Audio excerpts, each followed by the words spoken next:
যে জন্মদিন তো রাসূলের।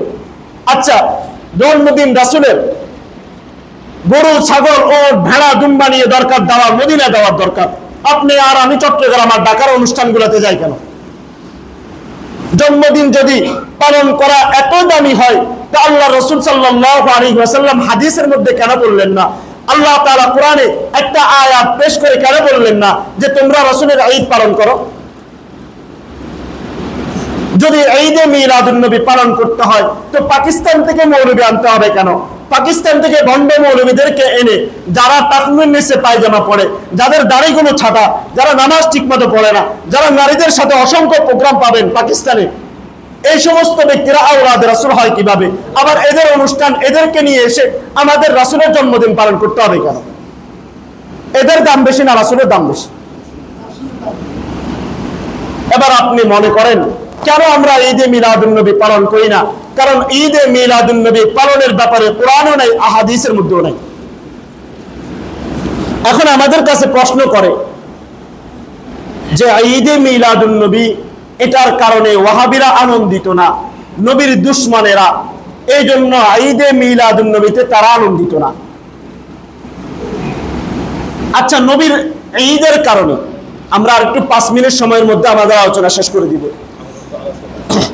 ঈদে মিলাদুন নবীর মধ্যে আল্লাহ রাসূল সাল্লাল্লাহু আলাইহি ওয়াসাল্লাম জন্মগ্রহণ করেছেন, এই জন্য পৃথিবীর মধ্যে কোন জিনিস আনন্দিত হয় নাই? রাসূলের জন্মের বরকতে, আল্লাহর রাসূলের বরকতে আসমান, জমিন, গ্রহ, নক্ষত্র সবকিছু আনন্দিত হয়েছে। রাসূলের জন্মদিনে, রাসূলের জন্মের বরকতে কাবার ভিতরে 360টা মূর্তি ভেঙে পড়েছিল। রাসূলের জন্মদিনে কিসরা কায়সারের মতো বড় বড় প্রাসাদ বসে পড়েছিল। আল্লাহর রাসূলের জন্মদিনে লাত ও উজ্জার কারণে, লাত ও উজ্জার মূর্তি পূজা বাদ দিয়ে একমাত্র আল্লাহ তাআলার ইবাদত, তার বন্দেগী শুরু হয়েছিল। রাসূলের জন্মদিনে, রাসূলের বরকতে আল্লাহ তাআলা এই রাসূলকে দুনিয়াতে প্রেরণের বরকতে এতিমরা তাদের হক পেয়েছিল। প্রতিটি মা, প্রতিটি নারী যারা দাসত্বের শিকার ছিল, এই নারীরা তাদের অধিকার পেয়েছে। এই রাসূলের জন্মের বরকতে, আল্লাহর রাসূলের দুনিয়াতে আগমনের বরকতে আবু বকর সিদ্দিক হয়েছে, উসমান জিন্নুরাইন হয়েছে, ওমর ফারুক হয়েছে, আলী আসাদুল্লাহিল গালিব হয়েছে, সালমান ফারসি তারিকুদ দুনিয়া হয়েছেন, হযরত আবু যর গিফারি জাহিদুদ দুনিয়া হয়েছেন, হযরত আব্দুল্লাহ ইবনে মাসউদ তিনি রাইসুল মুফাসসিরিন হয়েছেন, হযরত আব্দুল্লাহ ইবনে আব্বাস তিনি রাইসুল মুফাসসিরিন হয়েছেন, আব্দুল্লাহ ইবনে মাসউদ তিনি ফকিহুল উম্মাহ হয়েছেন, হযরত হানজালা রাদিয়াল্লাহু তাআলা আনহু তিনি গাসিলুল মালায়েকা হয়েছেন, হযরত হামজা রাদিয়াল্লাহু তাআলা আনহু তিনি সাইয়্যিদুশ শুহাদা হয়েছেন। তাহলে রাসূলের জন্মের বরকতে যদি আবু হানিফা ফকিহ হতে পারেন, রাসূলের জন্মদিনে ইমাম শাফিঈ তিনি মুজতাহিদ হয়েছেন, রাসূলের জন্মের বরকতে হযরত ইমাম মালিক তিনি জাতির রাহবার হয়েছেন, হযরত রাসূলের জন্মের কারণে ইমাম বুখারী এসেছে, ইমাম মুসলিম এসেছে, ইমাম আবু দাউদ এসেছে, ইমাম তিরমিজি এসেছে। রাসূলের জন্মের কারণে ওলি আল্লাহরা এসেছে, এদেশে গাউস কুতুবরা এসেছে। আল্লাহর রাসূলের জন্মের বরকতে আমরা দুনিয়াতে এসেছি।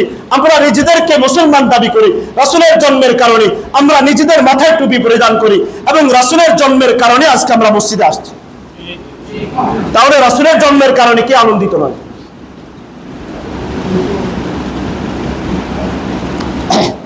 ঈদের দিন পুরা বছর বাদ দিয়ে একদিন অনুষ্ঠান করে আপনি নিজেকে আশিক রাসূল প্রমাণ করার জন্য উঠে পড়ে লাগছেন, অথচ আপনি মাসের পর মাস গোসল করেন না। আপনার এখানে মদের আড্ডা হয়, আপনার এখানে নারীবাজি হয়, আপনার এখানে নারীদেরকে নিয়ে কেলেঙ্কারি শুরু হয়। আপনি কিসের বাবা?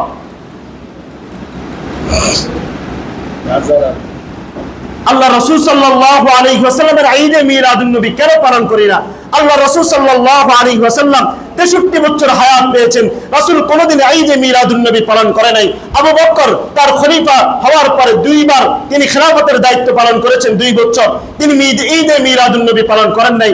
ওমর ফারুক তিনি 10 বছর খলিফা ছিলেন, ঈদে মিলাদুন নবী পালন করেন নাই। ওসমান তিনি 13 বছর পর্যন্ত খলিফা ছিলেন, ঈদে মিলাদুন নবী পালন করেন নাই। হযরত আলী তিনি 5 বছর খলিফা ছিলেন, তিনি ঈদে মিলাদুন নবী পালন করেন নাই। হাসান 1 বছর খলিফা ছিলেন, তিনি ঈদে মিলাদুন নবী পালন করেন নাই। আমির মুআবিয়া প্রায় 20 বছর পর্যন্ত খলিফা ছিলেন, ঈদে মিলাদুন নবী পালন করেন নাই। ওমর ইবনে আব্দুল আজিজ তিনি 2 বছর খলিফা ছিলেন, ঈদে মিলাদুন নবী পালন করেন নাই। আরে আবু হানিফা রাহমাতুল্লাহ আলাইহি তিনি 67 বছর হায়াত পেয়েছেন, ঈদে মিলাদুন নবী পালন করেন নাই। ইমাম শাফিঈ রাহমাতুল্লাহ আলাইহি 54 বছর হায়াত পেয়েছেন, ঈদে মিলাদুন নবী পালন করেন নাই। ইমাম মালিক 84 বছর হায়াত পেয়েছেন, ঈদে মিলাদুন নবী পালন করেন নাই। ইমাম আহমদ ইবনে হাম্বল তিনি প্রায় 74 বছর হায়াত পেয়েছেন, ঈদে মিলাদুন নবী পালন করেন নাই। আর যে বুখারীর দোহাই দি ওই ইমাম বুখারী 62 বছর হায়াত পেয়েছেন, তিনি ঈদে মিলাদুন নবী পালন করেন নাই। ইমাম মুসলিম 57 বছর হায়াত পেয়েছেন, ঈদে মিলাদুন নবী পালন করেন নাই। ইমাম আবু দাউদ 73 বছর হায়াত পেয়েছেন, ঈদে মিলাদুন নবী পালন করেন নাই। ইমাম নাসাই তিনি 79 বছর হায়াত পেয়েছেন, ঈদে মিলাদুন নবী পালন করেন নাই। পীরানে পীর আব্দুল কাদের জিলানী, যাকে সবচেয়ে বড় পীর মনে করা হয়, তিনিও প্রায় 84 বছর হায়াত পেয়েছেন, ঈদে মিলাদুন নবী পালন করেন নাই। খাজা মঈনুদ্দিন চিশতি আজমিরি রাহমাতুল্লাহ আলাইহি তিনিও প্রায় 93 বছর হায়াত পেয়েছেন, ঈদে মিলাদুন নবী পালন করেন নাই। সাহাবায়ে কেরাম পালন করেন নাই, রাসূল পালন করেন নাই, তাবিঈরা পালন করেন নাই, তাবিঈনরা পালন করেন নাই, আইম্মায়ে মুজতাহিদিনরা পালন করেন নাই। পুরা উম্মতের মধ্যে আহলে হক উলামায়ে কেরাম কেউ পালন করেন নাই।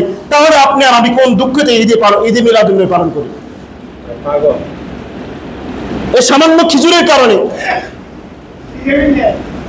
সামান্য ঈদে মিলাদুন নবী, রাসূলের জন্মদিন, খাওয়ানোর দরকার বিরিয়ানি, খাওয়ানোর দরকার হলো ভালো ভালো খাবার।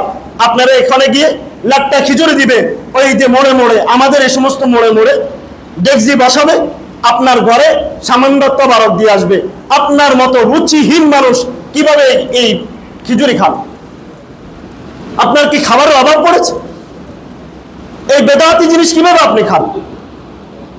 নিজের পেটও নষ্ট করতেছেন, ঈমানও নষ্ট করতেছেন, আমলও নষ্ট করতেছেন, রাসূলের সুন্নাতও কুরবান করতেছেন। এই জন্য ঈদে মিলাদুন নবী কোন মুসলমান পালন করতে পারে না, এটা আমাদের আদর্শ হতে পারে না। আল্লাহর রাসূল দুনিয়াতে আসছেন, এই দিনে যদি আপনার সম্ভব হয় আপনি রোজা রাখেন এবং পুরো বছরে সোমবারে রোজা রাখেন। ইনশাআল্লাহ আজকে আমি এখানে আলোচনা করে গেছি, একটু পরে এই মোড়ে গিয়ে বলবো হুজুর ঈদে মিলাদুন নবী পালন করে না। এই যে 1 ঘন্টা পর্যন্ত বয়ান করলাম, এগুলো কিছু বলবে না, বলবে যে হুজুর ঈদে মিলাদুন নবীর বিরুদ্ধে। আর আপনার ঈদে মিলাদুন নবীতে আপনি আমাকে দাওয়াত দিবেন, 2-4টা মুনাজাত করব, ইয়া নবী সালাম আলাইকুম বলে একটা শের টান দিব, আপনি আসার সময় 500 টাকা দিবেন, খিচুড়িও দিয়ে দিবেন, বিরিয়ানি পোটলাকটাও দিয়ে দিলেন, সাথে জিলাপিও দিয়ে দিলেন, আমার তো লাভ আছে। তাহলে আমি কেন বিরোধিতা করি? কারণ কোরআন আমাকে দায়িত্ব দিয়েছে, হাদিস আমাকে দায়িত্ব দিয়েছে, আল্লাহ রাসূল দায়িত্ব দিয়েছে, এই ঈদে মিলাদুন নবী পালন করা যাবে না।